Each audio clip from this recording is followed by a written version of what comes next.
తెలంగాణలో అతి త్వరలో పంచాయతీ ఎన్నికల నగరం మోగనుంది. ఫిబ్రవరిలో పంచాయతీ ఎన్నికలు జరిపేందుకు అవకాశాలు ఎక్కువగా ఉన్నాయి. మార్చి 5 నుంచి ఇంటర్ పరీక్షలు, మార్చి 21 10వ తరగతి పరీక్షలు జరగనున్నాయి. వాటికి ముందే గ్రామ పంచాయతీ ఎన్నికలను పూర్తి చేయాలని భావిస్తున్నట్టు తెలుస్తోంది. ఎన్నికలు పూర్తి అయ్యేందుకు 3 వారాల కన్నా ఎక్కువ సమయం పట్టదంటున్నారు. పంచాయతీ ఎన్నికలకు సంబంధించి ఇప్పటికే బ్యాలెట్ పేపర్ల ప్రింటింగ్ పూర్తయింది. బ్యాలెట్ బాక్సులు సైతం జిల్లాలకు చేరాయి. ప్రభుత్వం రిజర్వేషన్లు ఖరారు చేయగానే ఎన్నికలు నిర్వహించడానికి ఎన్నికల సంఘం సిద్ధంగా ఉంది.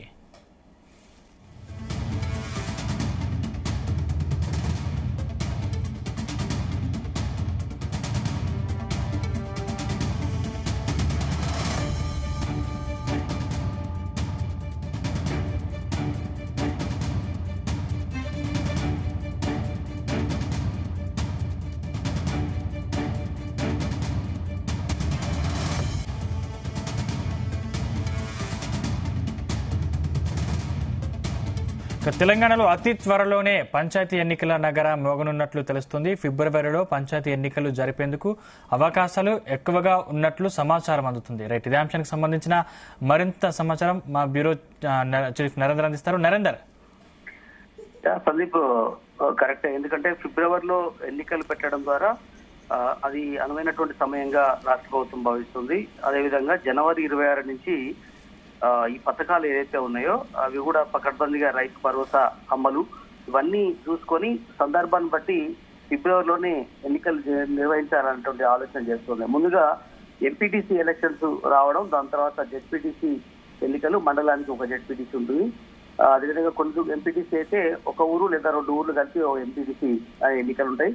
ఈ 2 ఎన్నికలు పూర్తయిన తర్వాత సర్పంచ్ ఎన్నికలు నిర్వహించాలన్నటువంటి ఆలోచన రాష్ట్ర ప్రభుత్వం చేస్తోంది. దీనికి ప్రధానంగా కొంత మెలిక కూడా ఉంది. ఈ మధ్య కాలంలో చట్ట సవరణ కూడా చేసిన నేపథ్యంలో ఎంపీటీసీ స్థానాలు ఒక మండలానికి కనీసం 5 ఉండేలాగా రాష్ట్ర ప్రభుత్వం ప్లాన్ చేస్తోంది.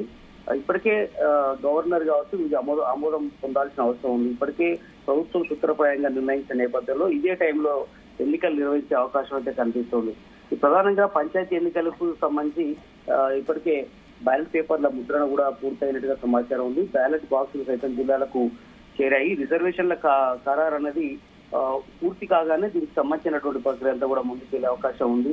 ఇక దీంతో నోటిఫికేషన్ వెల్లడించిన తర్వాత కొద్ది రోజుల్లో ఎలక్షన్స్ పూర్తి అవుతాయి. ఎందుకంటే ఓటింగ్ జరిగిన రోజునే ఓటింగ్ సైతం పూర్తవుతుంది కాబట్టి మొత్తంగా గ్రామ పంచాయతీ ఎన్నికలకు 3 విడతల్లో ఎన్నికలు నిర్వహించేలాగా ఇప్పటికి ఎలక్షన్ కమిషన్ అన్ని రకాల ఏర్పాటు చేసింది. 3 వారాల కన్నా ఎక్కువ సమయం పట్టదనేటువంటి సమాచారం కూడా ఉంది. అంతేకాదు కేంద్రం నుంచి దీనికి ఎలక్షన్స్ త్వరగా నిర్వహిస్తే కేంద్రం నుంచి కూడా గ్రాంట్ వచ్చే అవకాశం ఉంటుంది. ఖచ్చితంగా స్థానిక సంస్థల ఎన్నికలకు కేంద్రం నుంచి వచ్చేటువంటి నిధులకు లింక్ ఉంటుంది. అందుకనే రాష్ట్ర ప్రభుత్వాలు ఎప్పుడు కూడా స్థానిక సంస్థల ఎన్నికలు టైం టు టైం పెట్టాలన్నటువంటి నిర్ణయానికి వస్తాయి. దాదాపు 11 నెలలు కావస్తుంది సర్పంచ్ పదవిల కాలం పూర్తయితే కనుక అప్పటి నుంచి కూడా వెయిట్ చేస్తున్నారు. ఊర్లో స్పెషల్ ఆఫీసర్ల పాలన కొనసాగుతోంది కనుక ఈ ఎలక్షన్స్ త్వరగా పూర్తయితే ఖచ్చితంగా కేంద్రం నుంచి వచ్చేటువంటి నిధులు కూడా త్వరగా రిలీజ్ అవుతాయి. దాదాపు 1600 కోట్ల రూపాయలు కేంద్రం నుంచి మనకు రాష్ట్రానికి రావాల్సినటువంటి గ్రాంట్ వెంటనే వచ్చే అవకాశం ఉంటుంది.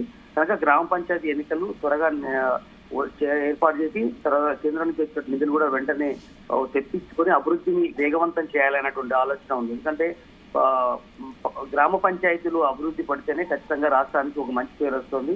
కనుక ఇప్పుడు మనం చూస్తున్నాం 11 నెలల నుంచి ఇటున్న పుల్ల అటు పెట్టని పరిస్థితి అయితే ఉంది. గ్రామ పంచాయతీలో ఏ పని కూడా ఉండలేదు, శానిటేషన్ సరిగ్గా కావట్లేదు, ఊర్లో కరెంటు బిల్లులు సరిగా వసూలు కావట్లేదు. అదే సమయంలో చెత్త చెదారం ఎక్కడికక్కడ పేర్కొన్నటువంటి పరిస్థితి ఉంది.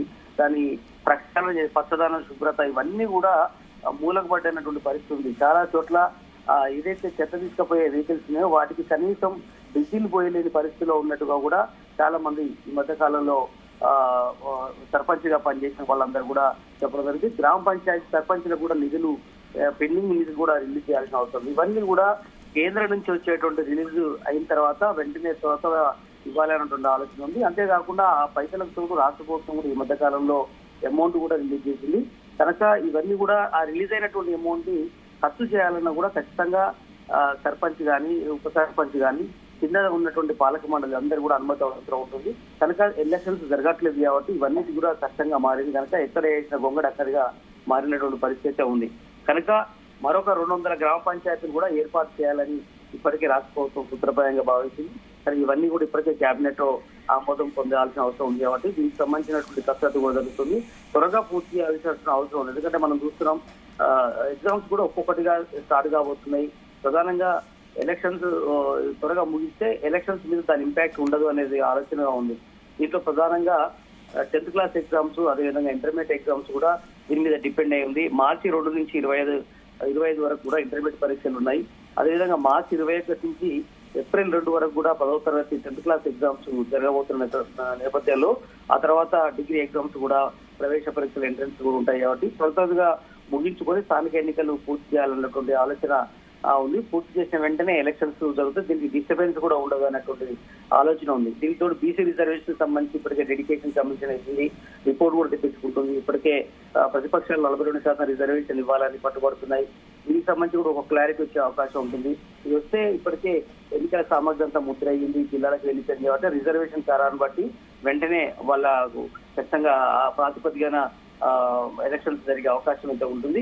కనుక స్థానిక సంస్థల్లో బీసీ రిజర్వేషన్ నివేదిక కూడా తెప్పించుకున్న నేపథ్యంలో దీనికి సంబంధించి త్వరలోనే అది కూడా ప్రభుత్వం దగ్గరికి వచ్చి దాని మీద కేబినెట్ లో రిజర్వేషన్ సర్కారు తీసుకునే అవకాశం ఉంటుంది. ఏదైనప్పుడు కూడా ఈ పథకాలన్నీ కూడా కొత్త రేషన్ కార్డు ఇవ్వడం కానీ ఇవన్నీ కూడా జనవరి 26 నుంచి, అదే సమయంలో రైతు భరోసా కానీ, రైతు కూలీలకు 12,000 రూపాయలకు సంబంధించిన కానీ ఇవన్నీ కూడా జనవరి 26 నుంచి ముహూర్తం రాష్ట్ర ప్రభుత్వం పెట్టుకుంది. కాబట్టి వడివడిగా జనవరి 26 నుంచి మార్చి లోపట్నే ఇవన్నీ పూర్తి చేయాలి. మార్చిలో మొత్తం ఎగ్జామ్స్ ఉన్నాయి, ఎంట్రన్స్ ఎగ్జామ్స్ అవుతున్నాయి. కాబట్టి ఎక్కడ డిస్టర్బెన్స్ లేకుండా చేయాలన్నటువంటి ఆలోచనతో రాష్ట్ర ప్రభుత్వం ఉంటుంది. థ్యాంక్స్ నరేందర్.